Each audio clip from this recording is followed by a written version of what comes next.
जो टॉपिक है this is cholinergic antagonist. इससे पहले जो टॉपिक था हमारा that was cholinergic agonist. Agonist simply वो जो एसिटाइल कोलिन और उसके एक्शंस को या तो सपोर्ट करते हैं या उसको मिमिक करते हैं इन शॉर्ट। और कोलिनर्जिक एंटागनिस्ट जो कि एसिटाइल कोलिन का जो नॉर्मल एक एक्शन है वो होने ही नहीं देते, इसलिए हम इसको कोलिनर्जिक एंटागनिस्ट का नाम देते हैं। ठीक है, सो कोलिनर्जिक एंटागनिस्ट, इनको हम अगर ब्रॉडली क्लासिफाई करना चाहें तो हम इसको एंटीकोलिनर्जिक्स को एंटी मस्करीनिक और एंटी निकोटिनिक इसमें हम इसको डिवाइड कर लेते हैं। एंटी मस्करीनिक जैसे कि नाम से पता लग रहा है मस्करीनिक रिसेप्टर्स के अगेंस्ट ये काम करेंगे, ठीक है। और एंटी निकोटिनिक जो निकोटिनिक रिसेप्टर्स हैं उनके अगेंस्ट या उनके ऊपर जो एक्शन होगा उसको ये उसको अपोज करते हैं, ठीक है। वेयरएज एक क्लास होती है कोलिनेस्टेरेज रीजेनरेटर्स की। कोलिनेस्टेरेज नाम से पता लग रहा है एसिटाइल कोलिन को जो ब्रेक डाउन करने वाला एंजाइम होता है उसको हम कोलिनेस्टेरेज कहते हैं, ठीक है। और कोलिनेस्टेरेज रीजेनरेटर इज सिंपली समथिंग जो कि आपका एसिटाइल कोलिन को जो है वो ब्रेक करती है। So we going to start with anti choline जो आपके मस्करेनिक एंटागनिस्ट हैं या एंटी मस्करेनिक्स हैं, उनसे हम लोग स्टार्ट करेंगे। याद रखिएगा कि most of the anti muscarinic drugs, ठीक है, ये नॉन सिलेक्टिव होते हैं। नॉन सिलेक्टिव से मतलब है कि यहाँ हमने इस क्लासिफिकेशन में ये तो हमने कह दिया कि एंटी मस्करेनिक के ऊपर M1 सिलेक्टिव, यानी कि जो सिर्फ M1 रिसेप्टर के अगेंस्ट काम करेंगे। मोस्टली जो होते हैं वो नॉन सिलेक्टिव होते हैं, वो रिसेप्टर नहीं देखते, 1 है 2 है 3 है, उन्होंने अपना काम करना ही करना उन्होंने, ठीक है। दूसरी चीज ये कि इसको अगर हम डिवाइड करें दूसरी किसी उसके ऊपर क्लासिफिकेशन के ऊपर, तो वो उसके जो क्लिनिकल सिम्टम्स हैं, जो उसके क्लिनिकल टारगेट्स हैं, उस लिहाज से हम उसको डिवाइड कर सकते हैं। कुछ CNS के ऊपर एक्ट करते हैं, ठीक है, आई के ऊपर, ब्रोंकाई वगैरह के ऊपर, जहां जहां पर आपका इन शॉर्ट स्मूथ मसल आपका मौजूद है आपका, वहां पर ये सारी जो आपके एंटीमस्करेनिक्स हैं ये काम करेंगे, ठीक है। और ये चीज ज़हन में रखिएगा, ये इसकी फार्माकोकाइनेटिक्स है कि इन ड्रग्स के लिए बेहद जरूरी है कि ये लिपिड सॉल्युबल हो ताकि ये लिपिड बैरियर जो है वो क्रॉस कर जाए, ठीक है। अब इसमें एक जो खास प्रोटोटाइप है दैट इज एट्रोपिन, ठीक है। एट्रोपिन के बारे में याद रखिएगा कि ये नॉन सिलेक्टिव कोलिनर्जिक एंटागनिस्ट है, ठीक हो गया। और ये बहुत आसानी से लिपिड सॉल्युबल मेम्ब्रेन्स जो है वो क्रॉस कर जाती है, and this is like one of the most prominent and one of the most important non-selective cholinergic antagonist, ठीक है। इसके बारे में जो इसकी डिस्ट्रीब्यूशन है वो आप देख सकते हो कि CNS में भी इजीली डिस्ट्रीब्यूटेड है, आई के अंदर बड़ा इसका रोल है, ठीक हो गया। और लिवर के अंदर ये कुछ हद तक मेटाबोलाइज हो जाती है, लेकिन पार्शली अनचेंज शक्ल में, या कह लो कि कुछ हद तक ये आप इसको कह सकते हो कि उसी तरह एज इट इज जो है ये यूरिन के अंदर जो एक्सेसिव एट्रोपिन होती है वो निकल जाती है। इसकी हाफ लाइफ 2 आवर्स है और इसका जो ड्यूरेशन ऑफ एक्शन है that is approximately 4 to 8 hours. अब ये सारे जो एक एक पॉइंट है ना यार, इसमें से MCQ बन सकता है। Half life of atropine 2 hours, duration of action 4 to 8 hours, ठीक है।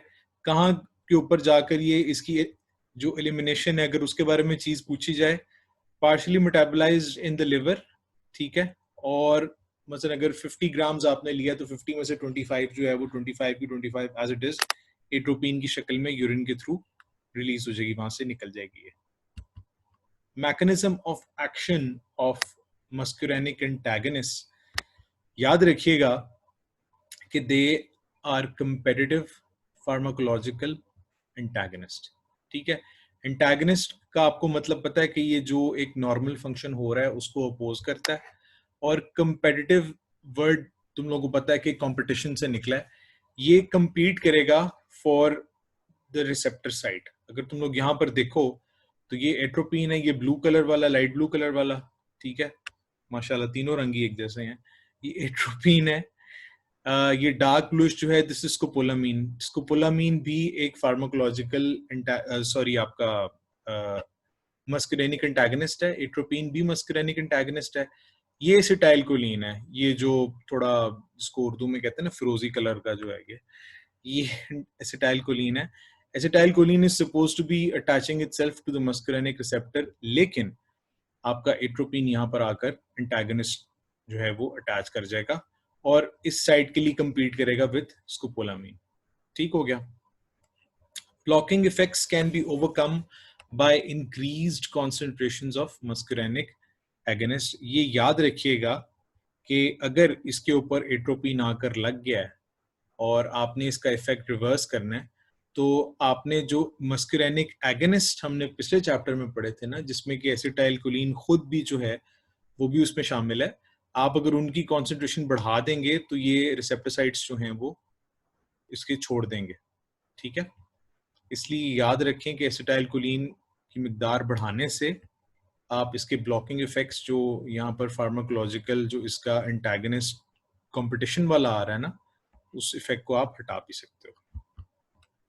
इफेक्ट्स इसके क्या क्या होते हैं ऑर्गन्स के ऊपर? सीएनएस में जब ये जाएगा तो दिस विल कॉज सेडेशन। ठीक है, याद रखिए सेडेशन का मतलब नींद आना नहीं होता, हिप्नोसिस का मतलब नींद आना होता है। जब भी हम सीएनएस डिटेल में पढ़ेंगे तो उसके अंदर हम पढ़ेंगे कि सेडेशन क्या होती है और हिप्नोसिस क्या होती है, लेकिन फिल वक्त ये याद रखिएगा कि हिप्नोसिस होता है नींद का आना, सेडेशन नींद आना नहीं होता टेक्निकली अगर आप उसको देखो तो। ठीक है, एंटी पार्किंसनिज्म इसका एक्शन बड़ा जबरदस्त होता है इनका। ठीक है, आई के अंदर ये मिड्रियसिस और साइक्लोप्लीजिया करवा देता है। ठीक है, ब्रोंकोडाइलेशन हो रही है। ठीक हो गया। गैस्ट्रोइंटेस्टाइनल ट्रैक्ट के अंदर चूंकि स्मूथ मसल्स की मिकदार ज्यादा होती है, ये वहां पर रिलैक्सेशन करवाएगा, पेरिस्टालसिस कम करवा देगा, सेलिवेशन रिड्यूस करवा देगा वहां पे। जेनिटोयूरिटरी के अंदर जो है याद रखिएगा कि ब्लैडर वॉल रिलैक्स होती है। ब्लैडर वॉल रिलैक्सेशन से आपका यूरिन पास आउट नहीं होता, यूरिन रिटेन रहता है ब्लैडर के अंदर। ठीक है, हार्ट के अंदर पहले पहले तो ये ब्रेडिकार्डिया करवाता है, लेकिन अगर एट्रोपिन या जो भी आपके एंटागनिस्ट हैं अगर आप उनकी क्वांटिटी बढ़ाते हैं तो ये आपका टैकीकार्डिया भी करवाना शुरू कर देता है। ठीक है, इसके अलावा ग्लैंड्स के अंदर याद रखिएगा कि सेलिवेशन रिड्यूस होती है। ठीक है, लैक्रिमेशन या जो आपके टेयर्स हैं उनकी प्रोडक्शन कम हो जाती है, स्वेटिंग की प्रोडक्शन जो है वो कम हो जाती है। ठीक है, ब्लड वेसल्स के अंदर ये चीज याद रखें कि अगर मस्कुलिनिक एगनिस्ट जो है वो प्रेजेंट होगा, उसकी प्रेजेंस के अंदर जो है वो वेसोडाइलेशन जो होती है ब्लॉक होती है उसके अंदर। ठीक है, ये इसके मैकेनिज्म्स है। यहाँ पर आप देख लो सीएनएस के अंदर M1 से लेकर M5 तक तमाम रिसेप्टर्स मौजूद होते हैं। ठीक है, यहाँ पर M3 रिसेप्टर्स की ब्लॉकेज से आई और ब्रोंकाई इफेक्ट हो रहे हैं। इधर भी आपके M1 और M3 आपके यहाँ पर भी M1 M3 हैं। ठीक है, M2 सिर्फ जो है वो हार्ट में है, तो चूंकि ये नॉन सिलेक्टिव आपका ब्लॉकर होता है तो इसलिए ये M2 के ऊपर भी जाकर अपने इफेक्ट शो करेगा। यहाँ पर फिर अगेन M3 आ गया वेस्कुलर एंडोथेलियल लाइनिंग के ऊपर, और M1 और M3 दोबारा से ग्लैंड्स के ऊपर। ये जो बच्चों टेबल है ना, ये बहुत जरूरी है, इसको काट के प्रिंट निकाल के अपने सराहने रख लो, इसको वक्तन फवक्तन देखा करो कि मस्करेनिक एंटागनिस्ट के इफेक्ट्स विसरास के ऊपर क्या होते हैं, बिकॉज ये एज इट इज आ जाता है tablet the effects on CNS, eye, bronchi, GI, genitourinary, heart, blood vessels, glands of muscarinic antagonist. अब एंड पर क्या होगा, जब तुम लोग सारा एएनएस पढ़ लोगे और तुम लोगों ने पढ़ा भी बहुत अच्छा होगा, तुम लोगों को सवाल आ जाएगा कि जी टैबुलेट करें, और उस टैबुलेशन वाले सवाल के अंदर बच्चे अक्सर ये गलती कर जाते हैं कि उनको नहीं पता होता कि कौन से वाले क्लास ऑफ ड्रग्स का हमने जो है वो इफेक्ट का टेबल हमने बनाना है। तो इसलिए उस चीज से बचें, और इस चीज से भी बचें, बाद में आप बच्चे कहते हैं कि जी हम सर कंफ्यूज हो गए थे और हमें समझ नहीं आई और हमने गलत कर दिया। इसीलिए ये टेबल्स बहुत अच्छे से याद कर लो, ये मैंने कैटसंग से लिया हुआ है। अब इसके क्लिनिकल यूजेस, सीएनएस, यार ये स्कोपोलामीन बहुत जरूरी है, ये बहुत पेट एमसीक्यू है, ये हर बंदा पूछता होता है। और एएनएस में से ये मतलब अगर 100 दफा एएनएस का इम्तिहान आएगा ना, तो 100 में से 80-90 दफा जो है वो स्कोपोलामीन जो है वो आपसे पूछा जाएगा। This is the standard therapy for motion sickness, ये याद रखें। मोशन सिकनेस क्या होती है? आप पहाड़ी इलाके में गए हैं, आपसे जो रोड का सफर है वो नहीं बर्दाश्त होता, चक्कर आने लग जाते हैं, दिल खराब होने लग जाता है। ठीक है, नौजिया होता है, और बच्चे अक्सर छोटी उम्र में जो है वो उल्टियां कर देते हैं, बल्कि कई बड़े भी ये हरकत कर देते हैं कि वो उनसे नहीं ये चीज बर्दाश्त होती तो उनको वॉमिटिंग शुरू हो जाती है। ठीक है, इसके अलावा बेंस्ट्रोपीन पार्किंसनिज्म में बहुत ज़्यादा इस्तेमाल होती है। बेंस्ट्रोपीन के अलावा भी बाइपेरिडीन और ट्राई हेक्सिफेनिडेल जो है ना, ये आपके पार्किंसनिज्म के अंदर जो है वो यूज़ हो रही है, ठीक है। लेकिन लीवोडोपा से बेहतर ये नहीं हो सकते। Levodopa is still the drug of choice. Eye के अंदर क्या होता है, ये मिड्रिएसिस करवाता है, एंटीमस्कुरिनिक्स, ठीक है। इसकी वजह से आपका साइक्लोप्लीजिया और अकोमोडेशन का रिफ्लेक्स जो होता है जी, वो भी खराब होता है आपका। क्योंकि ये पीछे हमने जो ये टेबल पढ़ा है, इसके अंदर हमने ये बात की है कि इसका इफेक्ट आता है साइक्लोप्लीजिया और मिड्रिएसिस। ये देखो, used to cause mydriasis, cycloplegia and prevent accommodation। ब्रोंका के अंदर क्या होगा, तुम लोग पढ़ के आ चुके हुए हो रेस्पिरेटरी फार्माकोलॉजी सारी, उसके अंदर हमने एक ड्रग पढ़ी थी इप्राट्रोपियम, ठीक है। हमने कहा था कि ये ब्रोंको डायलेशन करवाती है एस्थमा के अंदर और क्रोनिक ऑब्स्ट्रक्टिव पल्मोनरी डिजीज, या जिसको हम शॉर्ट में सीओपीडी भी बोलते हैं, ठीक है। अदर देन दैट, ये आपके जो एयरवे सिक्रीशंस हैं, जो आपके नॉर्मल सिक्रीशंस होते हैं, ठीक है, ड्यूरिंग जनरल एनेस्थीसिया इन सिक्रीशंस को रोकना पड़ता है। अगर ये बन जाए तो उनको साथ साथ साफ करते रहते हैं। उस चीज को कम करने के लिए भी हम मस्करेनिक एंटागनिस्ट दे सकते हैं। जीआई के अंदर मैंने पहले जिस तरह बताया तुम लोगों को कि ये आपका जो स्मूथ मसल की जो मूवमेंट होती है, जो आपका पेरिस्टाल्सिस है, उसको स्लो कर देती है, जिसकी वजह से आपके जो एब्डोमिनल क्रैम्पिंग होती है एक्सेसिव, अगर किसी बंदे को डायरिया की वजह से स्टूल्स पास हुए और वाटर लॉस हो गया तो उसके क्रैम्पिंग हो जाती है वहां पर, उसको कम करने की भी ये काम आती है। ब्लैडर के अंदर जिस तरह मैंने बात की, ठीक है, ब्लैडर के अंदर ये जो ड्रग है ऑक्सीब्यूटाइनिन, ठीक है, इसको आप सिस्टाइटिस के लिए यूज करते हो। सिस्टाइटिस क्या होता है, सिस्टाइटिस यानी कि आपका इन्फ्लेमेशन है ब्लैडर वॉल की, ठीक है। माइल्ड सिस्टाइटिस के अंदर जो अर्जेंसी होती है ना बंदे को, किसी मतलब फौरन से पहले उसको यूरिनेट करना पड़ता है, उसको कम करने के ये काम आता है, ठीक है। स्ट्रेस इनकॉन्टिनेंस के अंदर आपके टोल्टेरोडीन ये यूज होते हैं आपके, ठीक है।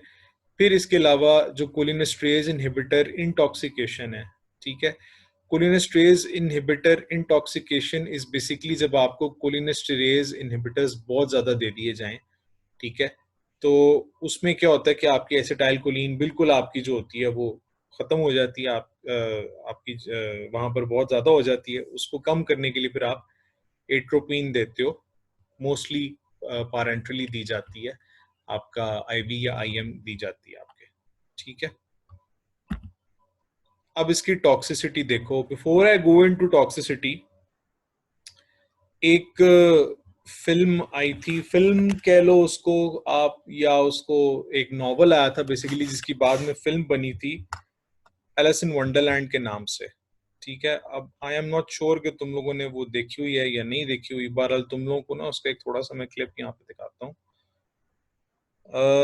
उसके अंदर एक कैरेक्टर था मैड हैटर के नाम से, ठीक है।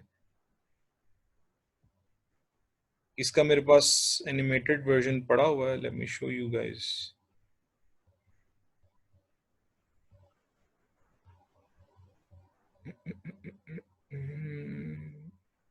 या दिस इज द वन।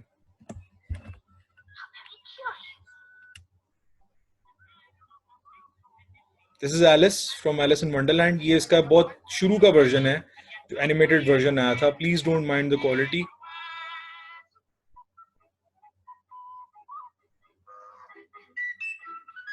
इस फिल्म के से तुम लोगों को अंदाजा हो गया होगा, ये थोड़ी सी खिसके ज़ेनों वाली फिल्म है ये।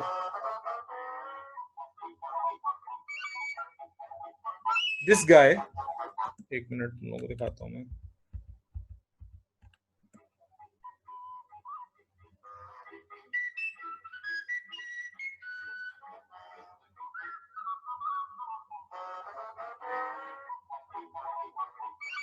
ये जो ग्रीन हैट वाला है ना, ये वाला बंदा, this is mad Hatter.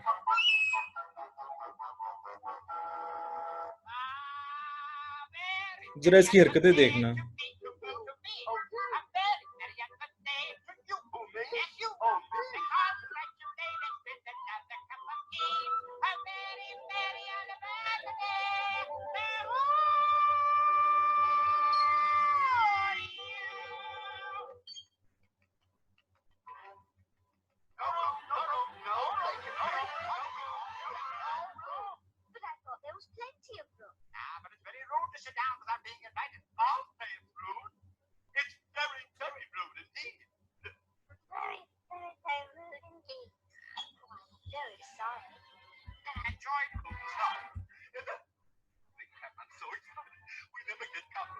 This guy is nuts. और इसको हैटर इसलिए कहते हैं बिकॉज इसके पास एक बड़ी जबरदस्त कलेक्शन होती है हैट्स की, और थोड़ा सा ये खिसका होता है। यहाँ पे तुम लोगों को नजर ही आ गया होगा जिसमें करने का रहा है।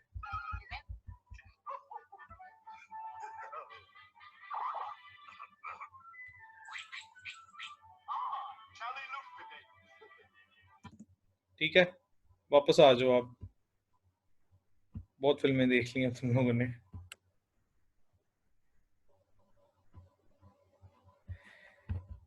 ये देखो, एट्रोपिन पॉइजनिंग या आपके जो एंटागनिस्ट है, मस्करनिक एंटागनिस्ट, उनकी अगर आपको टॉक्सिसिटी हो जाए तो उसमें आपके साथ क्या बनने को सिम्टम्स आएंगे।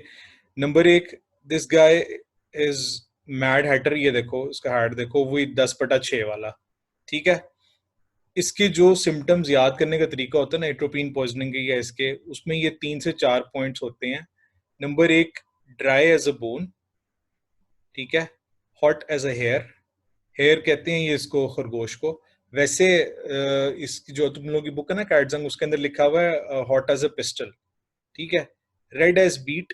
बीट ये होता है, ये जो आपकी सब्जी नहीं होती है, मुझे इसका उर्दू में नाम नहीं आ रहा। और मैड एज अ हैटर, ये वाला जो एलिस इन वंडरलैंड वाला हैटर है, बंदा थोड़ा सा पागल हो जाता है। ठीक है, इसके अलावा ये 4 आपको सिम्टम्स जो हैं वो आपको पता होने चाहिए। ठीक है, red as beet, mad as hatter, dry as bone, ठीक है, और हॉट एज एयर। अब इसके अंदर एट्रोपिन पॉइजनिंग के अंदर होता क्या है, पहली चीज कॉन्स्टिपेशन होगी, डायलेटेड प्यूपल्स होंगे, यूरिनरी रिटेंशन। मैंने कहा था कि आपके जो ब्लैडर है उसके मसल्स जो होते हैं वो इतने ज्यादा रिलैक्स हो जाते हैं कि यूरिन रिटेन रहना शुरू हो जाता है, जिस वजह से यूरिन रिटेंशन होती है। मिट्रियसिस बहुत ज्यादा हो जाएगा। ठीक है, ये आपका प्यूपल डायलेट हो गया यहाँ पे, ये देखो। ठीक है, ब्रोंको डायलेशन हो जाएगी बहुत ज्यादा। ठीक है, साइक्लोप्लीजिया होगा, जिसकी वजह से आपके सिलियम मसल्स जो हैं वो पैरालाइज कर जाएंगे और आप ठीक तरह से देख नहीं सकेंगे, जिसकी वजह से you may become blind as a bat.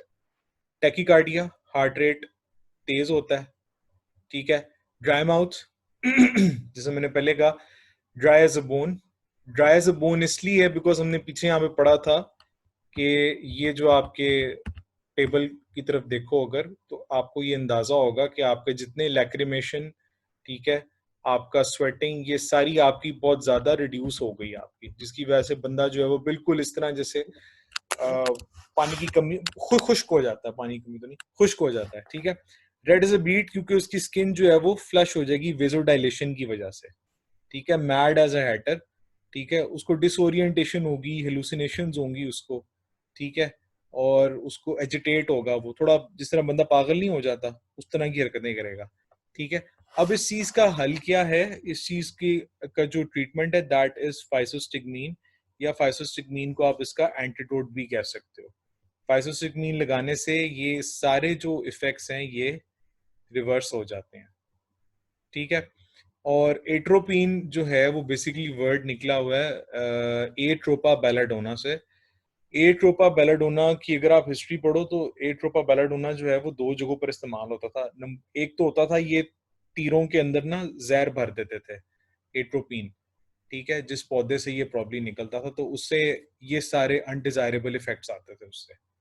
ठीक है, एट्रोपा बेलाडोना जब ये लगाते थे, इसको इसलिए कहते थे, बेला स्टैंड्स फॉर वुमन। ठीक है, और belladonna is probably it stands for a very beautiful woman. तो ख्वातीन क्या करती थी कि ये एट्रोपिन या एट्रोपा बेलाडोना आंखों के ऊपर लगाती थी, जिससे उनकी आंख जो होती थी वो प्यूपिल डायलेशन होती थी और आंख थोड़ी बड़ी बड़ी नजर आती थी, जिसको कि खूबसूरती की अलामत समझा जाता है। तो वहां से इसका नाम पड़ा एट्रोपा बेलाडोना। एट्रोपा बेलाडोना से ये एट्रोपिन बन गया। ठीक है, ये इतनी सारी बात करने का मकसद ये था कि तुम लोगों को इसके ऊपर लाजमी कोई ना कोई सवाल आएगा, या एमसीक्यू आता होता है, describe the features of atropine poisoning या atropine overdose, what is the desired drug for the treatment of atropine overdose, that's physostigmine. ठीक है, और उसके क्या क्या इफेक्ट्स उसके हो सकते हैं। ठीक हो गया, moving on to the next topic that is nicotinic antagonist. Nicotinic antagonist के अंदर 2 कैटेगरीज आ जाती हैं। नंबर 1 आपका गैंग्लियन ब्लॉकिंग ड्रग्स, और नंबर 2 आपका न्यूरोमस्कुलर ब्लॉकिंग ड्रग्स, ये हमने जो बिल्कुल पहली स्लाइड पढ़ी थी ना, उसके अंदर ही हमने कहा था कि एंटी निकोटिनिक्स के अंदर गैंग्लियन ब्लॉकर्स, हेक्सामिथोनियम और आपके जो न्यूरोमस्कुलर ब्लॉकर्स होते हैं जिनमें आपका प्रोटोटाइप आ जाता है ट्यूबोकुरारीन। ठीक है, coming back to nicotinic antagonist, nicotinic antagonist भी उसी तरह कंपैरेटिव फार्माकोलॉजिकल एंटागनिस्ट की तरह एक्ट करते हैं और इसका सबसे major prototype is hexamethonium. Mind you this is ganglion blocking.